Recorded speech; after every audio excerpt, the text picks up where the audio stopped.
যদি তুমি নৰ্থ ইষ্টৰ পৰা আহা তুমি এইটো ফিলিং অলৰেডি গম পোৱা যেতিয়া তোমাক চাইনিজ ম'ম'ৱালা এক্সেট্ৰা সেইবিলাক দি তোমাক মাতা হয় কেতিয়াবা এইটো জোক হিচাপে লোৱা হয় কেতিয়াবা এইটো তুমি ইগন'ৰ কৰা কিন্তু কেতিয়াবা এইটো বাউণ্ডেৰী ক্ৰছ কৰি যায় আমি কেছ দেখিছোঁ যেনেকৈ নিডো তানিয়াম দিল্লীত 2014 যোনটো কেছ হৈছিলে আকৌ এঞ্জেল চাকমা তেনেকুৱা কেছবিলাক আমি দেখি আহিছোঁ আকৌ যোনটো ৰিচেণ্ট কেছ দিল্লীত হৈ গৈছে যেতিয়া 3গৰাকী অৰুণাচলৰ পৰা মানুহ গৈ নিজৰ ৰেণ্টেড ফ্লেটত আছিলে তাতে তেওঁক ৰেচিয়েলি এবিউজ কৰা হ'ল আৰু থ্ৰেটেন কৰা হ'ল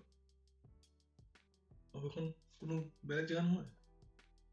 ইণ্ডিয়াৰ কেপিটেল দিল্লীত হৈছে এইটো ঘটনা কেনেকৈ হ'ব পাৰে ন দিল্লী লিখীয়া এখন ষ্টেটত যোনটো ইণ্ডিয়াৰ কেপিটেল হয় তাত যোনটো মষ্ট এডুকেটেড পিপলখিনি থাকে মষ্ট এৱেৰ্ড পিপলখিনি থাকে ন পলিটিকেল লিডাৰখিনি মষ্ট তাতেই থাকে তাত যে এনেকুৱা হ'ব বুলি কোনে ভাবিছিলে আৰু এইটো ফিলিংটো পিয়'ৰ হেট্ৰেডৰ কাৰণে নাহে আকৌ এইটো অহাৰ ৰিজনটো হ'ল যে তেহেঁতৰ এৱেৰনেছে নাই সেইটোৰ ওপৰত কাৰণ আমাৰ ইণ্ডিয়ান এডুকেশ্যন চিষ্টেমত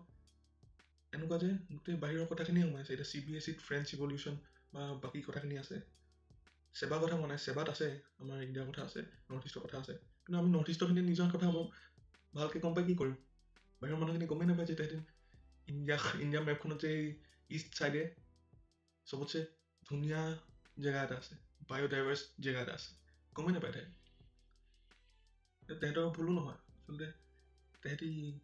পঢ়া নাই যে তেহেঁতি বুজিয়ে নাপায় সেইটো কাৰণে সেইটো বিষয়ে পঢ়া নাই কাৰণে তেহেঁতি বুজিয়ে নাপায় যেতিয়া তেহেঁতি বুজি নাপায় তেহেঁতি এজিউম কৰে সেইটোৱে দুখ আমাৰ ইণ্ডিয়ান এডুকেশ্যন চিষ্টেমৰ মেইন দুখটো যেন আমি যদি চাওঁ নৰ্থ ইষ্টৰ পৰা কিমান চেক্ৰিফাইচ কৰা মানুহ ওলাইছে তেনেকৈ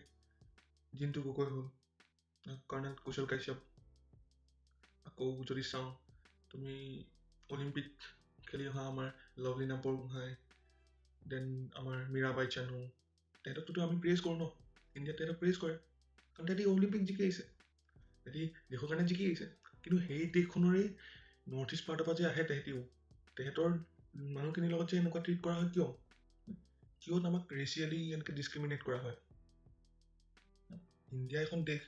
য'ত ডিফাৰেণ্ট কালচাৰ আছে চবৰে ডিফাৰেণ্ট ফুড আছে ডিফাৰেণ্ট ফেচ আছে কিন্তু সেইটো বেচিছত আমি ইণ্ডিয়ান নহয় বুলি ডিফাৰেঞ্চিয়েট কৰিম নেকি আমি কৰোঁ নেকি অসম মানুহখিনি নকৰোঁ ন আৰু সেইটো ইণ্ডিয়াৰ কাৰণে উইকনেছ নহয় যে ইণ্ডিয়াৰ গোটেই ডিফাৰেঞ্চ আছে এইটো ইণ্ডিয়া বোলা বস্তু ইণ্ডিয়াৰ নামটো আহিছে কাৰণ আমাৰ দেশত ডাইভাৰ্চিটি আছে among religions among caste among cultures among traditions কিন্তু আমি কি দেখোঁ সাউথ ইণ্ডিয়াৰ পৰা অহাখিনিক কি বুলি কয় সাউথ ইণ্ডিয়াৰ পৰা অহাখিনিক কয় ডোচা ইডলি পাঞ্জাৱৰ পৰা অহাখিনিক কয় লচ্ছি নৰ্থ ইষ্টৰ পৰা অহাখিনিক ম'ম' ইভেন দিল্লী লিখীয়া যোনখন কেপিটেলত চাউথ দিল্লী নৰ্থ দিল্লী কৰে সেইটো কেনেকুৱা কথা হৈছে মই ভাবোঁ যে ইণ্ডিয়াই নিজৰ ইণ্টাৰনেশ্যনেল পলিটিকেল ৰিলেশ্যনখিনি বনোৱাৰ আগত ইণ্ডিয়াই নিজৰ ইণ্টাৰনেল কনফ্লিক্টছখিনি ঠিক কৰক ইণ্ডিয়াৰ মানুহখিনিৰ মাজতে ইউনিটি নাইকিয়া হৈ গৈছে কাৰণ পলিটিকেল লিডাৰখিনিয়ে যেনেকৈ ৰেজ বেট দিয়ে মানুহখিনিক কোনোবা হিন্দু মুছলিম সেইটো বিচৰা নাই ইণ্ডিয়াক এৱেৰনেছ লাগে নিজৰ মানুহখিনিৰ ইউনিটিৰ কাৰণে তেহেঁতি আমি ইউনিটিৰ কথা পাতোঁ আমি ইউনিটি শব্দটো ইউজ কৰোঁ ষ্টেটাছ ষ্টৰিত লগাবলৈ এই 15 আগষ্ট আহিলে ইউনিটি ডাইভাৰ্চিটি লগালোঁ 26 জানুৱাৰীত ইউনিটি ডাইভাৰ্চিটি লগালোঁ দুটামান ষ্টেটাছ ফালি দিলোঁ বছ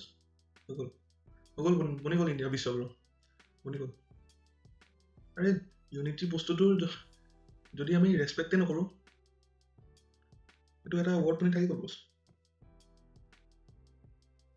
এইটোৰ ওপৰত জব বনোৱা ন তেতিয়া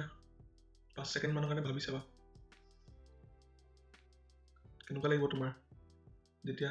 নিজৰ দেশখনতে তোমাক বেলেগ কাণ্ট্ৰিৰ মানুহ লিখাকৈ ট্ৰিট কৰা হ'ব নিজে ভাবি চাবা আৰু যদি তুমি এনেকুৱা হয় যে তুমি ফেচ কৰিছা এইটো বস্তু তেতিয়া তুমি এইটো প্ৰুভ কৰিব দৰকাৰ নাই যে তোমাৰ আইডেণ্টিটি ইণ্ডিয়ান হয় ইণ্ডিয়া ইজ ডাইভাৰ্ছ আৰু ডাইভাৰ্চিটি মানে নাথিং যদি আমি সেইটো ৰেচপেক্টে নকৰোঁ